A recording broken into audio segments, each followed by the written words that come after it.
topic is plaintiff must be clean-handed. This is the second maxim we already have discussed. UBJCB remedium. Inshallah, today we will discuss other maxims that is remaining. So the statement plaintiff must be clean-handed refers to the equitable legal doctrine known as clean hands. यानी कि एक equitable legal doctrine है जिसे जाना जाता है clean hands यानी कि साफ सुथरे हाथ। साफ सुथरे हाथ किसके हों? साफ सुथरे हाथ अब आपके मेरे नहीं बल्कि वो पर्सन जो कोर्ट में जा रहा है उसके हाथ साफ, ठीक है। और अनक्लीन हैंड्स जो ना कि गैर साफ सुथरे हाथ। तो इस डॉक्ट्राइन का मतलब ये है कि आपके जो हैंड्स हैं वो क्लीन हो when you go to court. This principle dictates that the party who has engaged in a serious misconduct, dishonesty, or unlawful act directly related to the subject matter of their lawsuits may be barred from the receiving equitable relief from the court। कि वो party जो party जाती है court में इसके साथ कोई serious misconduct हुआ है या डिसऑनेस्टी हुई है, गैर ईमानदारी यानी उसके साथ ईमानदाराना रवैया नहीं इख्तियार किया गया या फिर अनलॉफुल एक्ट को गैर कानूनी रद्दअमल के साथ किया गया है या directly related to the subject matter of the lawsuit या उसका जो कोई मैटर है वो उसकी सब्जेक्ट मैटर या प्रॉपर्टी से मूवेबल या मूवेबल प्रॉपर्टी से रिलेट करता है। कोई ऐसा मिसकंडक्ट हुआ है जो कि इसके लिए नाकाबिले बर्दाश्त है तो वो क्या करता है? कोर्ट जाता है। कोर्ट जाने के लिए इसके पास ज़रूरी है कि it must be clean handed, इसका अपना कोई कसूर ना हो, अपने इसके हाथ साफ हो, ठीक है। खुद से उसने कोई ऐसा रॉन्ग कमेंट ना किया हो जिसमें बाद में कोर्ट को जब इन्वेस्टिगेशन करे तो बाद में उसका भी नाम हो। तो इस मैगज़ीन का बेसिक फंक्शन ये है कि एज अ गेट कीपर ये मैगज़ीन क्या कैसे काम करती है? एज अ गेट कीपर की तरह ये काम करती है टू अ कोर्ट्स और कोर्ट्स की कंसाइंस टू एम्फसाइजिंग और जोर देती है दैट जस्टिस इज रिजर्व्ड और जस्टिस को रिजर्व किया जा सके for those who conduct in the specific matter at hand is ethically and legally sound. वो लोग जो कि एथिक्सली तौर पर किसी दूसरे पर्सन को नुकसान पहुंचाते हैं और एथिकली अखलाकियाती तौर पर उनके साथ नाइंसाफ़ी हुई होती है तो वो क्या करते हैं? कोर्ट का दरवाज़ा खटखटाते हैं कि उन्हें इंसाफ दिया जाए। कोर्ट के पास जाते हैं। जब वो जाते हैं तो उनको ये ज़रूरी है कि उनका अपना कोई कसूर ना हो। तो बेसिक पर्पज़ का यही है। तो के प्रिंसिपल्स ऑफ डॉक्ट्राइन्स की बेसिक प्रिंसिपल्स ये हैं कि इसके अंदर equitable relief only related to the misconduct, इसमें इक्विटेबल रिलीफ दिया जा सकता है सिर्फ, और यानी कि दोनों के सामने मसावत का रवैया इख्तियार किया जा सकता है रिलेटेड टू मिसकंडक्ट और मिसकंडक्ट से वो रिलेट कर सकती है। और डिस्क्रिशनरी पावर और ये कोर्ट की अपनी पावर है। क्या से चलो इसे डिटेल पढ़ते हैं। इक्विटेबल रिलीफ ओनली वो कब दिया जाएगा? This doctrine primarily applies when plaintiff seeks an equitable remedy, जब जो हमारा प्लेंटिफ वो चाहता है कि उसे इक्विटेबल रेमेडी हो यानी कि उसका जो राइट है फ्रिंज हुआ है उसको लगता है कि उसके साथ इक्विटेबल बिहेवियर नहीं किया गया, मसावत उसे नहीं रखा गया। यानी कि अब एक भाई है उसने जायदाद को जब तकसीम किया जाता है तो वो ज़्यादा हिस्सा रख लेता है तो दूसरे को कम दे दे क्योंकि वो छोटा है या फिर उसका अखराजात नहीं है, किसी भी तरह से उसके साथ मसावी दर्जा नहीं रखा जाता। तो फिर वो क्या करता है? इक्विटेबल रिलीफ लेने के लिए, मसावी दर्जा लेने के लिए वो क्या करता है? कोर्ट के पास जाता है कि हालांकि मैं भी इनका बेटा हूँ, वो भी इनका बेटा है, बट उसने मेरे साथ नाइंसाफ़ी की है, मुझे जो मेरा हक पूरा नहीं दिया। इट डजेंट मीन कि मेरे जो एक्सपेंस कम है बट मेरा जो अपना बेटा है वो भी तो है ना। तो अखराजात तो फिर होती हैं, आपको पता है। तो इसका मतलब ये है कि वो कोर्ट के पास जाता है कि उसको इक्विटेबल रिलीफ दिया जाना चाहिए। तो ये सिर्फ रेमेडी तब एप्लीकेबल होगी जब इक्विटेबल रिलीफ होगा। अगर वो चाहता है तो उसके अपने भी हैंड क्लीन हुई है ना कि उसने पहले ही अपना हिस्सा ले लिया हो या फिर पहले ही उसने कोई मिसकंडक्ट कर दिया जिसकी वजह से उसका दूसरा भाई जो उसको हिस्सा नहीं दे रहा। तो कहने का मतलब ये है कि उसका कोई कसूर ना हो, वो क्लीन हैंडेड हो और आगे कोर्ट को इसको इक्विटेबल रिलीफ दी जाएगी, ठीक है। rather than the monetary damages a common law remedy। अच्छा, रिलेटेड टू मिसकंडक्ट की अगर बात करें, ये रिलेटेड टू मिसकंडक्ट ऐसे है कि the date of the plaintiff hands must have immediate and the necessary relation to the equity beings for the general immoral and character unrelated of this hand is not enough to invoke the doctrine, ठीक है। तो ये भी इसके अंदर आप वही example fit कर देंगे। डिस्क्रिशनरी पावर, ये भी कोर्ट की डिस्क्रिशनरी पावर, इसके अंदर वो एग्जांपल फिट हो सकते हैं। कोर्ट क्या अपनी पावर का एक्सरसाइज करेगी। That application the doctrine is matter of the court discretionary and the public policy not absolute rule of law. ये पब्लिक पॉलिसी है और ये नॉट एब्सोल्यूट, कोई इस पर कोई लॉ एप्लीकेबल नहीं है। रूल ऑफ लॉ होता है लॉ की हुक्मरानी, जो लॉ पर लॉ पाव होता है other than the rules and regulations of the society. तो court use ensure fairness, कहाँ पढ़ते हैं हम, डिस्क्रिशनरी पावर पे इतना। Court use it ensure fairness, court क्या करेगी, इंश्योर करेगी फेयरनेस को, मेंटेन द इंटेग्रिटी को मेंटेन करेगी of the judicial process and the preventing of wrong doer from the profiting from the dishonest misconduct. इसके अंदर भी एग्जांपल करेगी, जो कोर्ट है वो फेयरनेस करते हुए डिसीजन देगी कि इन दोनों के साथ कैसा बिहेवियर करना चाहिए। जैसे power of the court, discretionary power that is called. Example की बात करें तो कोर्ट में apply the doctrine in cases involving, इसकी एग्जांपल्स ये है कि plaintiff must be clean handed. ये डॉक्ट्राइन किन किन केसेस में अप्लाई होती है, you must be know that इसमें इन्वॉल्व है फ्रॉड के केसेस, मिसरिप्रेजेंटेशन के केसेस, कॉपीराइट इन्फ्रिंजमेंट। कॉपीराइट आपको पता है क्या होता है? कॉपीराइट इन्फ्रिंजमेंट वो होता है कि जब आपने कोई चैनल वगैरह बनाए या कोई आप जो आपकी इंटेलेक्चुअल प्रॉपर्टी है उस पर कोई काम करे या फिर उसको कॉपी करे, that is called copyright infringement. तो इन केस में भी plaintiff must be clean handed. तो a party trying to enforce agreement, जो पार्टी होती है वो क्या करती है, इन्फोर्स करवाती है एग्रीमेंट को, that was made under illegal immoral consideration, जो कि बनाया गया है एक गैर कानूनी और इमोरल, एक गैर अखलाकियात के तौर पर, जो गैर अखलाकियात जो कंसिडरेशन ली गई, मुआवजा लिया गया, उसके बिना पर जो बनाया गया।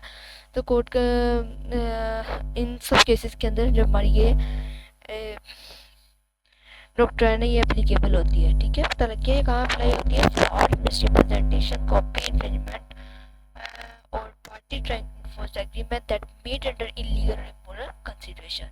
एक्सेप्शंस कहाँ पर एप्लीकेबल नहीं होता। अ कोर्ट में still grant relief in the misconduct was a minor.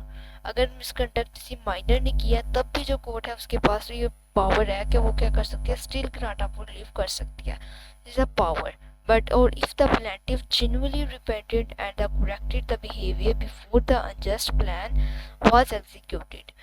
तो अगर ये जो प्लेंटिफ है कि इसने खुद ही सब कुछ प्लान किया हुआ था, मैं कोर्ट जाऊंगा, मैं माइनर से प्रॉपर्टी ले लूँगा, इस पर केस करूँगा, इसने कोई भी ऐसा कोई प्लान बनाया हो जो कि अनकरेक्ट हो, उसको करेक्ट करने के उसका बिहेवियर जो है वो ऐसा है, अनजस्ट है, तो उसका जो प्लान है उन पे वहाँ पे ये मैक्सिम ये एप्लीकेबल नहीं होती। ठीक है, तो तब अगर माइनर के केस में भी ये मैक्सिम एप्लीकेबल हो सकती है। अब तो maxims that plaintiff must be clean handed, अभी उस मैक्सिम के अंदर क्या है कि plaintiff must be clean handed और is an equitable doctrine. Specific limitations के लिए कुछ लिमिटेशंस हैं। द क्लीन हैंड डॉक्ट्राइन क्या है कि it's often stand as who comes into equity, जो भी पर्सन आए इक्विटी के लिए ही must come with clean hands. वो क्या है, मस्ट क्लीन हैंड्स, वो साफ हाथों के साथ आए, यानी कि अपने आप को साफ करके आए, उसका कोई कसूर ना जो कोर्ट उसको इक्विटेबल रिलीफ दे सके। Is an equitable defence, it prevents a plaintiff, ये प्रेवेंटी को रोकता है from obtaining a desired equitable remedy. ये प्रिवेंट करता है यानी कि उसे बचाता है जो उसके साथ अनफेयरनेस हुई है, प्लेंटिफ को उसको डिजायरेबल जो रेमेडी है वो दिलवाता है, हमारा ये डॉक्ट्राइन है। लाइक एन इंजेक्शन और स्पेसिफिक परफॉर्मेंस, जैसे कि कोई भी इंजेक्शन आपको पता ही क्या होता है, कोर्ट ऑर्डर होता है, स्पेसिफिक परफॉर्मेंस या कोई भी अमल करने की दूसरी पार्टी को क्या उसको कहने के बाइंड करता है। ठीक है, ये बाइंडिंग है उसने करना उसको फोर्सफुली करवाता है कोर्ट से कहकर, या तो उसे इंजेक्शन या तो स्पेसिफिक टेम्परेरी या परमानेंट इंजेक्शन वगैरह को ले लेता है, या तो फिर स्पेसिफिक परफॉर्मेंस करवाता है by court. If they have engage in a serious misconduct, अगर वो सीरियस मिसकंडक्ट के अंदर मतलब द फ्रॉड और unethical behaviour that is directly related to the subject matter of the law suit. तो डायरेक्टली रिलेट कैसे करता है, हमारे लॉ सूट से रिलेट करता है, तो इसका फिर कोई डिसीजन है वो कोर्ट ही करती है। This purpose is to protect the integrity of the court, इसका मकसद सिर्फ ये है कि जो कोर्ट की जो इंटेग्रिटी है उससे इसकी हिफाजत करना। ठीक है, not punish to the plaintiff, इसका मतलब ये नहीं कि प्लेंटिफ गलत आ से सजा हो जाएगी doesn't mean not it doesn't mean to punish the plaintiff और confer a benefit on the benefit, और ना ही इसका ये मकसद ये है कि डिफेंडेंट को बेनिफिट दिया जा सके।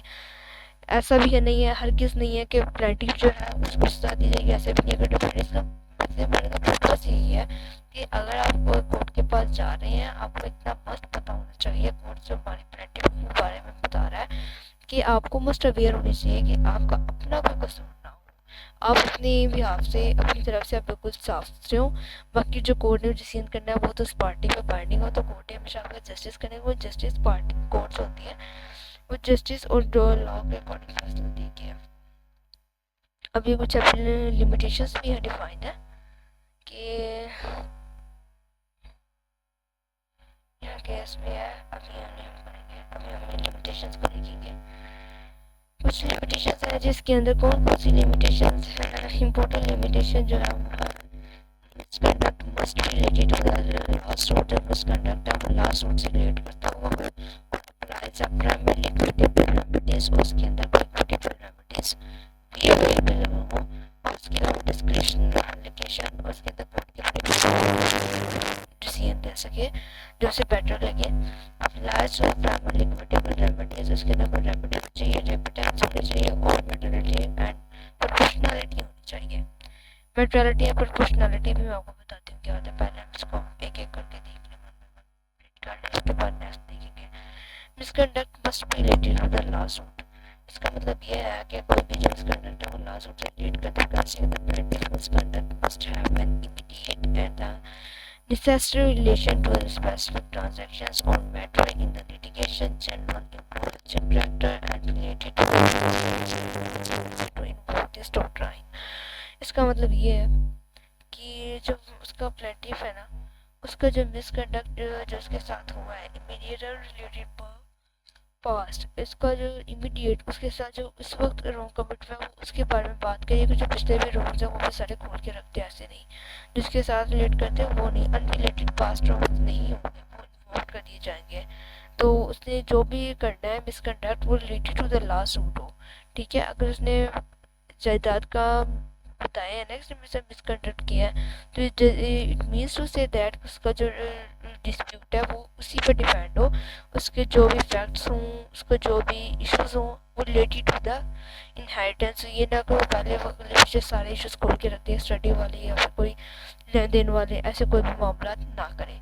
जो लॉ सूट रिलेटेड है उसका जो मिसकंडक्ट है उससे रिलेटेड ही उसने बात करनी है, ठीक है। applies primarily to the equitable remedies, उसके अंदर कुछ equitable remedies भी available हो। Traditionally the doctrine applies only when the plaintiff served a discretionary equitable remedy such as injunction or specific performance। वही बात है, इसके अंदर कोई भी equitable लाजमी हो, equitable remedy लाजमी हो। equitable remedy कैसी होती है, कोई इंजंक्शन दी जा सके, यहाँ पे कोई स्पेसिफिक परफॉर्मेंस कोड कह सके, कोई स्पेसिफिक परफॉर्मेंस कोड दे सके to the defendant. It generally doesn't bar to a claim, ये क्या करता है, बार नहीं लगाता क्लेम करने की फॉर लीगल रेमेडीज, ये बार नहीं लगाता है कि आपने लीगल रेमेडीज नहीं लेनी, सच एज मॉनिटरी डैमेजेस, ये कहता है कि आप ले सकते हैं एज मॉनिटरी डैमेजेस भी ले सकते हैं although related to the principles, और से जो प्रिंसिपल्स हैं अगर जैसे जो बुनियादी असूल हैं लाइक कंट्रीब्यूटरी फॉल्ट और illegal miss still limit recovery. तो इसके अंदर ये क्या है कि अगर रिकवरी के लिए पता करना चाहे तो आप कर सकते हैं, but you must be clean handed. आगे applies primarily to the equitable remedies, primary तौर पे कहाँ एप्लीकेबल होते हैं इक्विटेबल रेमेडीज, प्राइमरी तौर पर इसकी क्या रेमेडीज हैं। Traditionally the doctrine applies only when the plaintiff served a discretionary equitable remedies such as injunction, specific performance, it doesn't claim to the remedies। ये होगी हमारी डिस्क्रिशनरी एप्लीकेशन पढ़नी है हमने। डिस्क्रिशनरी एप्लीकेशन में क्या है कि this application of the doctrine is with in the discretion of the court, जो कि कोर्ट की पावर के अंदर रख कर दी जाती है, which is use flexibility and moral sensitivity, जो कि इस्तेमाल होती है फ्लेक्सिबिलिटी के लिए और सेंसिटिविटी के लिए to achieve just outcome in real circumstances, जो कि इंसानी जो वाक़यात है उनसे रिलेट कर दिया। अगर कोर्ट को लगता है कि इंसानी वाक़या इसके साथ नाइंसाफ़ी है तो कोर्ट के करिए डिस्क्रिशनरी पावर को देखते हुए इक्विटेबल रिलीफ देती है। पब्लिक पॉलिसी एक्सेप्शंस की अगर बात करें तो कोर्ट में overlook past misconduct and create relief if applying the defendant to exploit the vulnerable person or profit of their own significant wrongdoing. इसके अलावा कोर्ट के पास ये भी पावर होती है कि वो किसी भी पर्सन को जो पब्लिक पॉलिसी से रिलेट करता है उसको रिलीफ दे सकती है। ठीक है, अगर उसको लगता है कि पहले भी कुछ ऐसे केसेस आ चुके उस पर डिपेंड भी जो डिसीजन आया उसको भी वो गेन प्रोनाउंस कर सकते हैं अकॉर्डिंग टू द सर्कमस्टांसेस, ताकि उसके साथ नाइंसाफी ना हो। Still grant relief. Again materiality या प्रोपोर्शनलिटी की अगर मैं बात करूँ तो the court will assess the severity and the materiality of the plaintiff's conduct. कि कोर्ट क्या करती है, विल असेस करेगी the severity and the materiality of the defendant. Defendant की सेवरिटी क्या है, सेवर कैसे करता है, सब कैसे करता है, कि उसके माशरे में कैसा स्टेटस है, कैसा करेक्टर है, और मेट्रोलिटी और इस पे क्या इसके मैटर्स हैं, क्या इसकी यानी क्या जो सॉल्व करने चाहिए था। Trivial misconduct or a minor breach of moral conduct not enough to a trigger of the doctrine full effect. In case अगर माइनर ब्रीच करता है या फिर मोरल मिसकंडक्ट है या फिर थोड़ा बहुत अखलाकियात से नहीं डील करता, इमोरल नहीं है, मोरल कंडक्ट है, तो वो फिर भी वहाँ पे हमारी मैक्सिमम एप्लीकेबल नहीं होती। The clean hands doctrine requires plaintiff seeking equitable relief like specific performance or injunctions to act fairly and honestly concerning the matters in dispute. इसका क्या मतलब है कि जो plaintiff जो हमारा must be clean hand इसके अंदर उसके रेमेडी दी जाती है, रिलीफ दिया जाता है, उसको स्पेसिफिक परफॉर्मेंस का ऑर्डर कर दी जाता है या फिर उसको इंजंक्शंस दे दी जाती हैं। टू एक्ट फेयरली ऑनेस्टली इसलिए ताकि वो एक्टर वो ऑनेस्टली करे और फेयरली करे। Matter in disputes if they engage in fraud, अगर वो क्या करता है किसी फ्रॉड में मुलविस है, द डिसीट और unfair conduct related to the suit court can deny them relief as seen in the case. तो क्या कर सकती है, अगर उसका जो केस है तो कोर्ट क्या कर सकती है, उसको डिनाई कर सकती है, उसको रिलीफ देने से इनकार कर सकती है। जैसे कि हमारे पास ये केस भी एक आया हुआ है, लाइक अता मोहम्मद वर्सेस मौला बख्श 2007 SCCMS supreme court monthly review 1446 in case citing sections 42 the specific relief act in the Pakistani jurisprudence, emphasizing that court would not help who has acted justly. The key applications involve contract, इसके अंदर शामिल है disputes, injunctions, constitutions, petitions, and superseding showing under the advantages leads to the dismissal. इसको आपने लाजमी देख लेना है। अता मोहम्मद